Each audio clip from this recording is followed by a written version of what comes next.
അനുഗ്രഹദിനമായി അണയുന്നു നാഥ, അൾത്താര മുന്നിൽ നിൻ മക്കളായി ഞങ്ങൾ. ദിവ്യകാരുണ്യമേ പെയ്തിറങ്ങണമേ, അനുഗ്രഹ പൊന്മഴയായി ഈ ജീവിതവീഥിയിൽ, ഈ ജീവിതവീഥിയിൽ.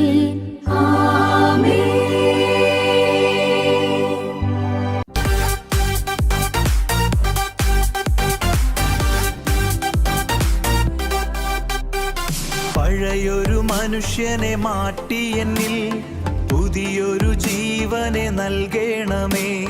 കഴുകണേ എന്നെ നിൻ ചോരയാൽ, മാറ്റണേ എന്നെ നിൻ ആത്മാവാൽ.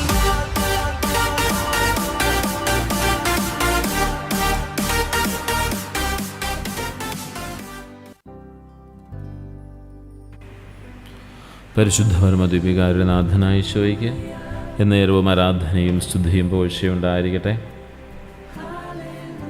കർത്താവിൻ്റെ സന്നിധിയിൽ പ്രാർത്ഥനാപൂർവ്വം നമുക്കായിരിക്കാം. ഞങ്ങളെ അതിയായി സ്നേഹിക്കുന്ന സ്വർഗസ്ഥനായ പിതാവേ, ഈ നല്ല സമയത്തിനായി ഞങ്ങൾ അങ്ങേക്ക് നന്ദി പറയുന്നു.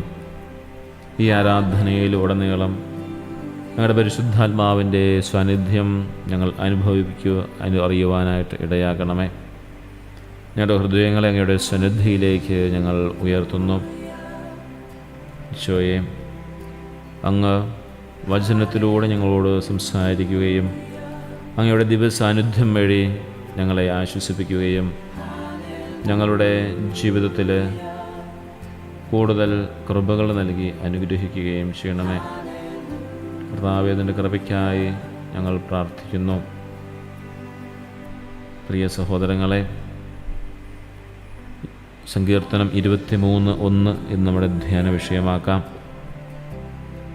നമ്മുടെ എല്ലാ സങ്കടങ്ങളും വേദനകളും ഒറ്റപ്പെടലുകളുമെല്ലാം തമ്പുരാൻ്റെ സന്നിധിയിൽ പരിപൂർണമായി ഇറക്കി വയ്ക്കുവാനുള്ള സമയമാണിത്. വിട്ടുകൊടുക്കുവാനുള്ള സമയമാണ്. പരിപൂർണമായി നമ്മെ തന്നെ തമ്പുരാൻ്റെ സന്നിധിയിൽ സമർപ്പിക്കുവാനുള്ള ഏറ്റവും മനോഹരമായ സമയമാണ്. സങ്കീർത്തനം 23:1 ഇതാണ്: കർത്താവ് എൻ്റെ ഇടയനാകുന്നു, എനിക്ക് മുട്ടുണ്ടാവുകയില്ല. ഈ ഒരു ചെറിയ വചനത്തിൽ നമ്മുടെ ജീവിതത്തിന് ആവശ്യമായ വലിയൊരു ആത്മീയ സത്യം ഒളിഞ്ഞിരിപ്പുണ്ട്. ഈ വചനത്തെ നമ്മൾ 3 ഭാഗങ്ങളായിട്ട് കാണുകയാണ്. ഒന്നാമത്തെ ഭാവം എന്ന് പറയുന്നത് കർത്താവ് എന്നുള്ളതാണ്. വ്യക്തിപരമായൊരു ബന്ധത്തിൻ്റെ ഒരു ഭാവമാണ്. ദാവീദ് ഈ സങ്കീർത്തനം എഴുതുമ്പോൾ ഇസ്രായേലിൻ്റെ ദൈവമേ എന്നല്ല വിളിക്കുന്നത്, പകരം എൻ്റെ ഇടയൻ എന്നാണ് വിളിക്കുന്നത്. പ്രപഞ്ചത്തെ സൃഷ്ടിച്ച സർവശക്തനായ ദൈവം എന്ന ആ ദൈവത്തെ, ആ ദൈവം എന്നെ വ്യക്തിപരമായി അറിയുന്നുവെന്നും എന്നോട് കൂടെയുണ്ടോ എന്നുള്ള ഉറപ്പാണ് ദാവീദിനുണ്ടായിരുന്നത്. അതുകൊണ്ടാണ് എൻ്റെ ഇടയനാവുന്നു എന്ന് പറയുന്നത്. ഈ കർത്താവിനെ എൻ്റെ ഇടയൻ എന്ന് വിളിക്കാനായിട്ട് പറ്റുന്നതാണ്. അതുകൊണ്ട് ഈ ആരാധനയുടെ സമയത്ത് നമ്മളായിരിക്കുമ്പോൾ ഒരു വ്യക്തിപരമായ ബന്ധം ഈ ദൈവവുമായി, തൃത്വിക ദൈവവുമായി, പ്രത്യേകിച്ച് ദിവ്യകാരുണ്യനാഥനായ ഈശോയുമായി നമുക്കുണ്ടാവേണ്ടതായിട്ടുണ്ട്. കാരണം മനുഷ്യനെയും ദൈവത്തെയും തമ്മിൽ ചേർത്ത് നിർത്തുന്ന കണ്ണിയാണ് ദിവ്യകാരുണ്യം, ഈശോ. തൻ്റെ പീഡാനുഭവ മരണോത്ഥാനങ്ങളിലൂടെ മനുഷ്യകുലത്തിൻ്റെ പാപകടങ്ങൾക്ക് പരിഹാരം ചെയ്തുകൊണ്ട് അവൻ വ്യക്തിപരമായൊരു ബന്ധം നമ്മുമായിട്ട് കൂട്ടിയോജിപ്പിക്കുകയാണ്. നഷ്ടപ്പെട്ടു പോയൊരു വ്യക്തിപരമായ ബന്ധം. ആദിമാതാപിതാക്കളോടൊപ്പം ദൈവം ഏതേൻ തോട്ടത്തിലൂടെ യാത്ര ചെയ്തതിനെക്കുറിച്ച് നമ്മൾ വായിക്കുന്നുണ്ട്. അങ്ങനെ ഉണ്ടായിരുന്ന ആ ഒരു വ്യക്തിപരമായ ബന്ധം നഷ്ടപ്പെട്ടു പോയപ്പോൾ വീണ്ടും ആ വ്യക്തിപരമായ ബന്ധം കൂട്ടിച്ചേർത്തത് ഈശോയാണ്. ആ ദിവ്യകാരുണ്യത്തിന് മുമ്പിലാണ് നമ്മളായിരിക്കുക. അതുകൊണ്ട് നമ്മുടെ ജീവിതത്തിൽ വ്യക്തിപരമായ ബന്ധം ദൈവവുമായിട്ട് എത്രമാത്രമുണ്ട് എന്ന് ചിന്തിക്കേണ്ട ഒരു സമയമാണ്. അതുപോലെ തന്നെ നമ്മുടെ ജീവിത പങ്കാളിയോട്, മക്കളോട്, മാതാപിതാക്കളോട്, ജോലി ചെയ്യുന്ന സ്ഥലങ്ങളോട്, അവരോടൊക്കെ നമ്മൾ ഓരോ വ്യക്തിയോടും വ്യക്തിപരമായി നമ്മൾ എത്രമാത്രം ചേർന്നിരിക്കുന്നു, ഹൃദയത്തിൽ എത്രമാത്രം നമ്മളവരെ ചേർത്ത് വച്ചിരിക്കുന്നു, അവർക്കുള്ള സ്ഥാനം എത്രയാണ്, നമ്മൾ ചിന്തിക്കേണ്ട ഒരു സമയം കൂടിയാണ്. ആദ്യം ദൈവത്തെ എനിക്ക് വ്യക്തിപരമായി എൻ്റെ ഇടയനായിട്ട് കാണാൻ സാധിക്കുന്നു. അതാണ് നമ്മൾ തിരിച്ചറിയേണ്ടത്. രണ്ടാമത്തെ കാര്യമെന്ന് പറയുന്നത് എൻ്റെ ഇടയനാകുന്നു. ഇടയനെന്ന് പറഞ്ഞാൽ വഴികാട്ടിയും സംരക്ഷകനുമാണ്. എൻ്റെ ഇടയനെന്ന് വിളിക്കണമെങ്കിൽ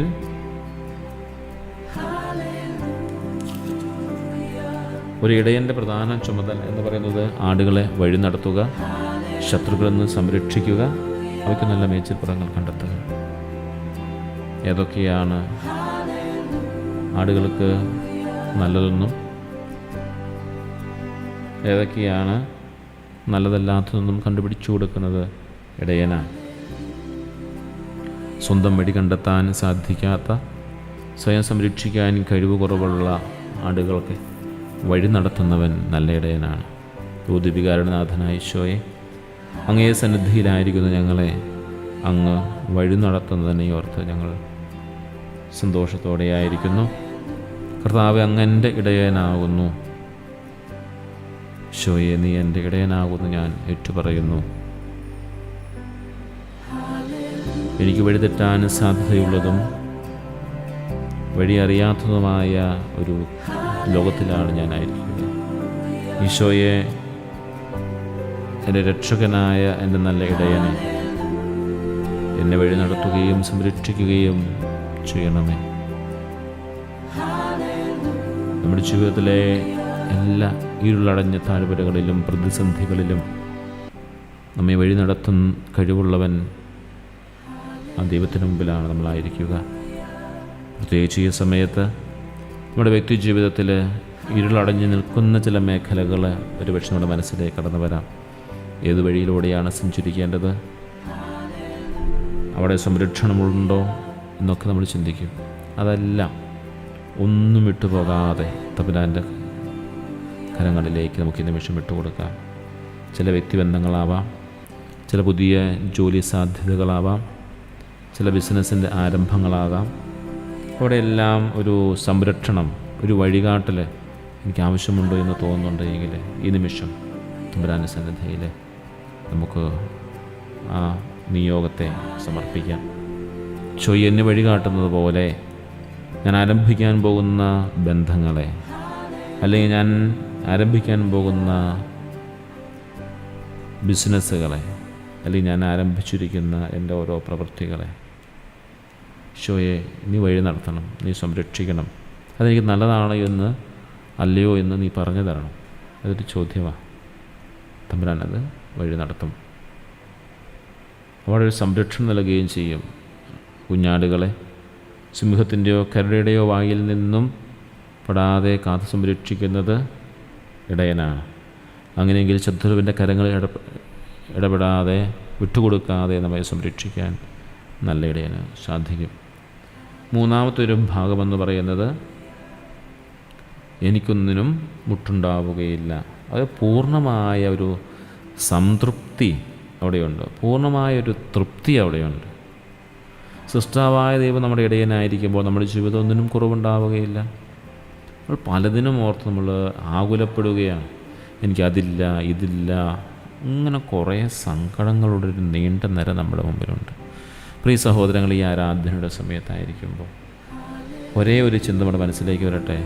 ഈ ലോകത്തെ മുഴുവൻ സൃഷ്ടിക്കുകയും പ്രപഞ്ചത്തെ മുഴുവൻ നയിക്കുകയും ചെയ്യുന്ന തമ്പുരാന് നമുക്ക് ആവശ്യമുള്ളതെല്ലാം നൽകുവാനായിട്ട് സാധിക്കും. പക്ഷേ വിശ്വാസത്തോടു കൂടി അവിടുത്തെ സന്നിധിയിൽ നമുക്കായിരുന്നാൽ മാത്രം മതി.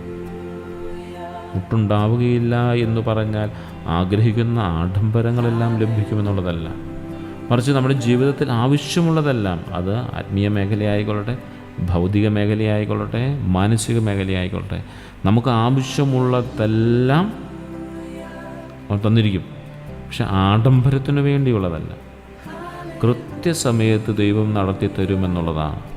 എന്താണോ എനിക്ക് ആവശ്യമെന്നുള്ളത് അത് കൃത്യസമയത്ത് നടത്തി തരും. അത് താമസിക്കുകയുമില്ല, നേരത്തെ വരികയുമില്ല. അവൻ നമ്മെ പച്ചയായ പുൽപ്പുറങ്ങളിൽ നയിക്കുകയും ശാന്തമായ ജലത്തിനടുത്തേക്ക് ആനയിക്കുകയും ചെയ്യും. അതാണ് പച്ചയായ പുൽമേടുകളിലേക്ക് നയിക്കും. അതാണ് ഇടയൻ്റെ. എവിടെയാണ് പച്ചപ്പുള്ളത് എന്ന്, എവിടെയാണ് സുരക്ഷിതത്വമുള്ളതെന്ന്, എവിടെയാണ് ശാന്തമായ ജലാശയമുള്ളത് എന്ന് തിരിച്ചറിയുന്നത് ഇടയനാണ്. ഇടയൻ നയിച്ചുകൊള്ളും. നമ്മുടെ സൃഷ്ടാവായ ദൈവത്തിന് നാം ഏതുവഴിയാണ് നടക്കേണ്ടതെന്നും എങ്ങനെയാണ് നമുക്ക് കൃപകൾ തരേണ്ടതെന്നും അവർത്തേക്കറിയാം. അതൊന്ന് വിശ്വസിക്കുക. ഈ തമ്പുരാനെ, നിൻ്റെ മുമ്പിൽ എഴുന്നള്ളിയിരിക്കുന്ന തമ്പുരാനെ ഒന്ന് വിശ്വസിക്കുക. നമുക്ക് ഒരു നിമിഷം പ്രാർത്ഥിക്കാം. ഈശോയെ, പലപ്പോഴും എനിക്ക് വിശ്വാസം നഷ്ടപ്പെട്ടു പോവുകയാണ്. ജീവിതത്തിൻ്റെ ചില പ്രതിസന്ധികൾ ഉണ്ടാകുമ്പോൾ, രോഗങ്ങളിലായിരിക്കുമ്പോൾ, ചില സൗഹൃദങ്ങൾ നഷ്ടപ്പെട്ടു പോകുമ്പോൾ, ബന്ധനങ്ങളിലേക്ക് വിട്ടുപോകുമ്പോൾ, അല്ലെങ്കിൽ ജോലി നഷ്ടപ്പെട്ടു പോകുന്ന സമയങ്ങളിൽ, അപകടങ്ങളിലൂടെ കടന്നു പോകുന്ന സമയങ്ങളിൽ, പ്രതീക്ഷിച്ചതുപോലെ കാര്യങ്ങളൊന്നും മുന്നോട്ട് പോകുന്നില്ല എന്ന് വരുന്ന അവസരങ്ങളിൽ, അങ്ങനെ പലപ്പോഴും എനിക്ക് വിശ്വാസം നഷ്ടപ്പെട്ടു പോവുകയാണ്. തമ്പുരാനോട് നമുക്ക് പ്രാർത്ഥിക്കണം. എനിക്ക് വിശ്വാസം നഷ്ടപ്പെട്ടു പോവുകയാണ് ഈശോയെ. അതുകൊണ്ട് കർത്താവാണ് എൻ്റെ ഇടയൻ, എനിക്കൊന്നിനും മുട്ടുണ്ടാവുകയില്ല എന്ന് പറയുന്ന ദൈവത്തോടൊരു വ്യക്തിപരമായ ബന്ധം, അവിടെ നൽകുന്ന സംരക്ഷണവും ഏറ്റെടുക്കാനുള്ള കാര്യം, വിശ്വസിക്കാനുള്ള കാര്യം, എനിക്ക് അവിടുത്തെ ആശ്രയിച്ചാൽ എനിക്കൊന്നിനും ഒരു കുറവും ഉണ്ടാവുകയില്ല എന്നുള്ള തിരിച്ചറിവ് നമ്മുടെ ജീവിതത്തിലുണ്ടാവട്ടെ. നമ്മുടെ ജീവിത ഭാരങ്ങളെല്ലാം, നാളെക്കുറിച്ചുള്ള ആകുലതകൾ നമ്മുടെ സമാധാനം കെടുത്തിക്കളയും. അതുകൊണ്ട് അതെല്ലാം നമുക്ക് തമ്പുരാന്റെ സന്നിധിയിൽ ഇന്ന് ഈ നിമിഷം വെച്ചു കൊടുക്കാനായിട്ട് നമുക്ക് സാധിക്കട്ടെ. ഭാവിയെക്കുറിച്ച് ഓർത്ത് നീ ഭയപ്പെടേണ്ട കാരണമില്ല. കാരണം നമ്മെ നടത്തുന്നവൻ വിശ്വസ്തനായ ഇടയനാണ്. ഈശോയെ, നല്ല ഇടയനായ അങ്ങയുടെ കരുതലിന് നന്ദി. എൻ്റെ ജീവിതത്തിലെ കുറവുകളിലും അങ്ങയുടെ നിറവ് അനുഭവിക്കുവാൻ എന്നെ സഹായിക്കണമേ. എൻ്റെ വഴികളെ അങ്ങയുടെ കരങ്ങളിൽ ഞാൻ സമർപ്പിക്കുന്നു. ഈശോയെ, എൻ്റെ മേൽ കരുണയായിരിക്കണമേ. ഒരു നല്ല ഇടയനായി അങ്ങൻ്റെ കൂടെയുള്ളത് തിരിച്ചറിയുവാനുള്ള ബോധ്യം, വിശ്വാസം, അതിനുള്ള കണ്ണ് എനിക്ക് തുറന്നു തരണമേ. അങ്ങ് കുഷ്ഠരോഗിയെ തൊട്ട് സുഖപ്പെടുത്തിയതുപോലെ, കുരുടർക്ക് കാഴ്ച നൽകിയതുപോലെ, അങ്ങയുടെ സ്നേഹത്തിൻ കാണുവാനുള്ളൊരു കാഴ്ച എനിക്ക് ലഭിക്കാൻ വേണ്ടി എൻ്റെ കണ്ണിലും സ്നേഹത്തിൻ്റെ ചെളി പുരട്ടി എനിക്കും മാറണം, എനിക്കു മാറണം. എൻ്റെ നാഥ നിന്റെ പോലെയാകണം. പഴയൊരു മനുഷ്യനെ മാറ്റി എന്നിൽ പുതിയൊരു ജീവനെ നൽകണമേ.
Hallelujah.